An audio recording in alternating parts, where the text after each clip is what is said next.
Jutsu!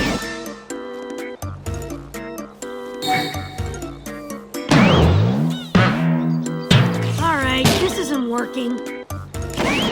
We need to do some research on female beauty. Female beauty! Right, Naruto! Let's go inside the women's bathhouse! Inside the women's bathhouse! Right, Naruto! Let's go! Wait! What?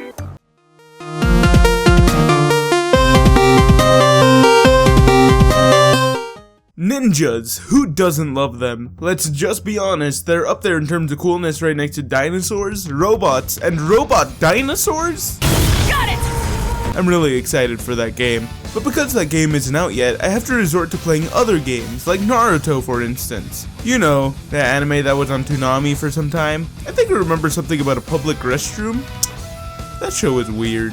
Though at the time, I loved it. Ninjas, made up words I don't understand, exposition for a few episodes while we waited for the awesome fight scenes. It was brilliant, and the younger me in me still loves it. Even though now it's more of a guilty pleasure in comparison to other animes I've watched. I mean, I'll eventually talk about anime on this channel. I particularly like mecha animes like Gurren Lagann and Gargantua on the Virtuous Planet. I also really enjoy slice of life animes such as Gekken Shoujo Nozaki-kun and Nichijou. Right, I'm getting off topic, so the game we're talking about today is Naruto, Rise of a Ninja, one of the few games developed by Ubisoft. The rest of the games developed for the Determined Ninja were scattered across different developers. Only 2 titles were developed by Ubisoft before they lost the license. It makes me wonder whether or not these games were noteworthy. All the talk about Naruto makes me want to play. Let's just see what Ubisoft has up its sleeve and see if it's anything exceptional.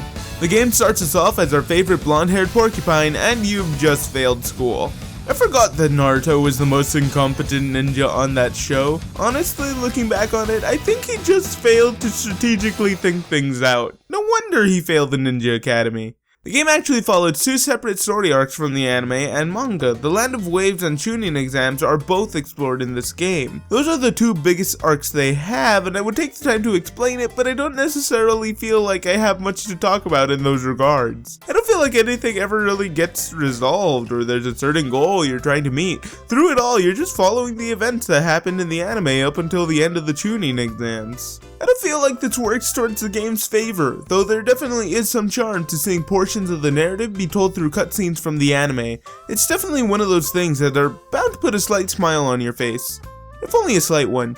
That being said, let's talk about the gameplay, which is actually surprisingly fun. The game for the most part is open world, as you can travel Konoha and the areas around it. The game has this interesting division of gameplay when it comes down to it. There's the RPG segments where you're doing quests such as collecting and delivering items, ninja races, playing hide and seek with Konohamaru, satisfying perverts, and delivering ramen. The other half would be the fighting segments where you're paired up with other ninjas and you're essentially supposed to fight to the death with them. Because of this distinction, the game feels really different whenever you break into and out of either segment. Which I don't find is a bad thing, I think it works, as it provides a good amount of action in a satisfying way because of this distinction while allowing a free roam feeling to the game. Though for the sake of having a starting point, I'm going to focus on the RPG segments and work my way through there. So the game essentially allows you to free roam the town of Konoha and find quests that are either given to you by the civilians or higher up, such as the Hokage and your senseis. The idea is that there's 2 types of quests you can do. There's the orange scrolls, which increase Naruto's health upon completion, and the blue scrolls, which increase your chakra meter. Now, while this game tells you that there's 2 types of quests, let me just tell you that for basic completion, you're probably only going to be touching the blue ones. This is because the blue scrolls are what progress the plot. The orange scrolls don't offer much in terms of narrative completion, though they do offer you popularity alongside that health. Popularity is determined by how many people in the village like you, so let's go ahead and see just how many people just like high school. Though unlike high school, the more popularity you gain, the more people will be willing to help you out with stuff. Essentially, every villager in this game has 2 stances toward Naruto: downright spiteful and super positive. That was a joke. Those who dislike Naruto you can essentially do nothing with. They will not help you in quests and will even scold you as you walk past them. You could literally just be walking by when someone yells something at you. These people are very spiteful. However, those who do like Naruto will help him in quests if you talk to them. They usually just point you in the right direction. I don't think they do much else really. Though when you're searching for something, they can be incredibly helpful. That's when you get the crazy taxi kunai to help guide you to victory.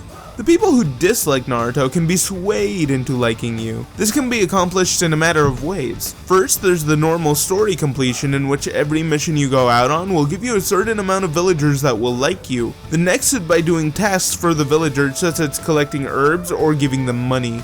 There's also the mini games you can do with certain people, such as hide and seek with Konohamaru, where you have to find him within the time limit in order to befriend more villagers. Races can be done, which essentially have you racing against a clock on a predetermined course that tests out how fast you are with Naruto. There's satisfying the perverts in the game, which is very questionable, might I add, where Naruto essentially goes around using his sexy jutsu to please lonely men. Then there's my personal favorite, delivering ramen, which is just as ridiculous as it seems. There are 10 ramen delivery quests available to you, and each quest has a varying number of people you need to deliver it to. I say people, but I mean person, as it's just one guy who happens to be everywhere. They only made one character model for these quests and slapped him everywhere, like, yeah, that'll do. I mean, some of the places you find this guy, it's just ridiculous. Like, you can find him on a tall building that requires level 3 chakra concentration to get to. You know, the highest level of chakra concentration to even fathom scaling a building that tall. How does he even get up here? I see no stairs, not even a ladder. How?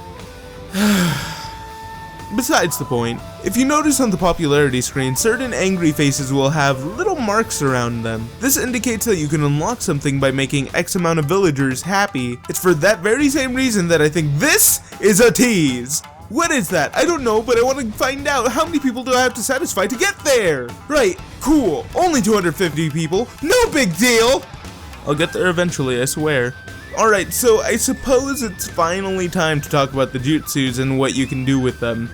There's 3 primary jutsus Naruto can use, not including the summoning jutsu that is only used for certain set pieces. These jutsus are Shadow Clone Jutsu, Sexy Jutsu, and Chakra Concentration Jutsu.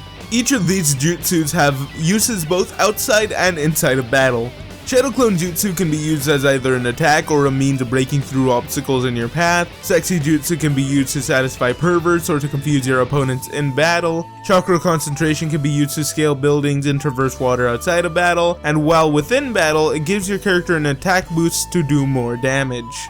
Each of these jutsus have 3 levels to them. When you talk to your senseis, you can use the points that you earn to upgrade a jutsu of your choice.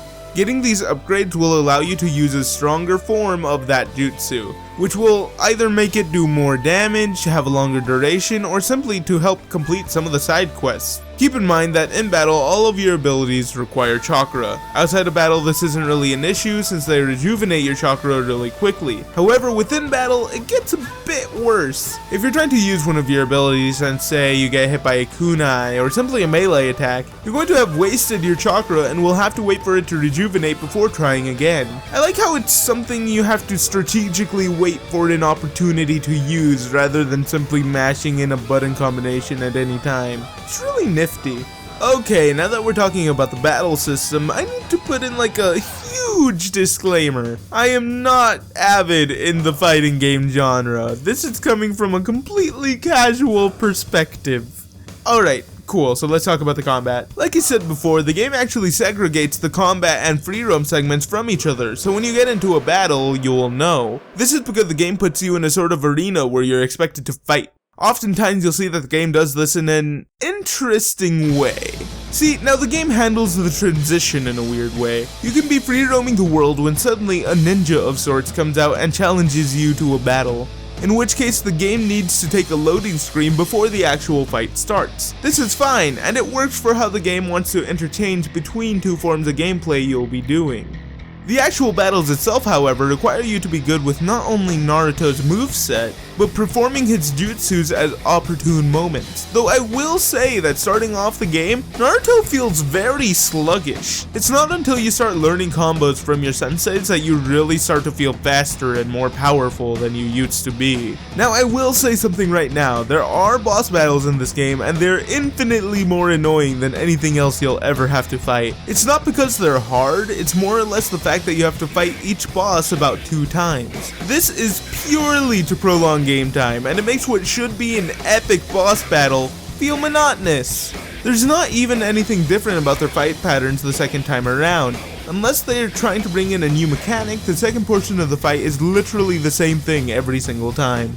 That's all I really have to say about the fighting system. The only thing I really haven't mentioned is the Substitution Jutsu and Rage mode. Substitution is essentially a counter that you can do by timing your blocks adequately. It essentially allows you to come in from behind and attack your opponent. Rage mode is more or less an invincibility mode that you unlock after you've taken a good amount of abuse in battle. It essentially allows you to do a last stand type bout, which can be helpful in a pinch, but only if you're good with the fighting mechanics as it is. And finally, there's memo clips you can get along the way that essentially act as in-battle revives. Essentially, if you get knocked out in a fight, there's this little QTE segment you can do that allows you to rejuvenate your health and chakra at the expense of the memo clip. The good thing about these is your enemy will stay at the same health you left them with, so you can essentially cheese the fight from there, unless you're bad like me.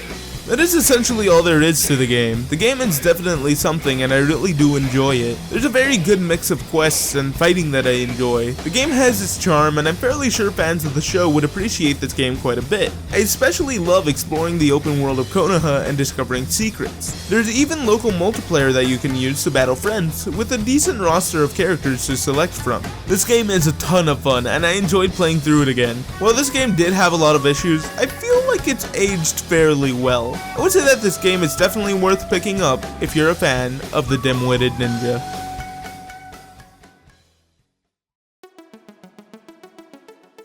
"12 minutes in and you still haven't left? I'm impressed. Well, since we talked about Naruto for so long, I have a question for you. Would you be interested in seeing anime-based content on this channel? Click on the annotation of your choice to vote, or leave a comment down below. You know, they both work. And if you enjoyed my opinions or simply want to yell at me at every possible opportunity, you should subscribe to the channel. I upload videos. Sometimes.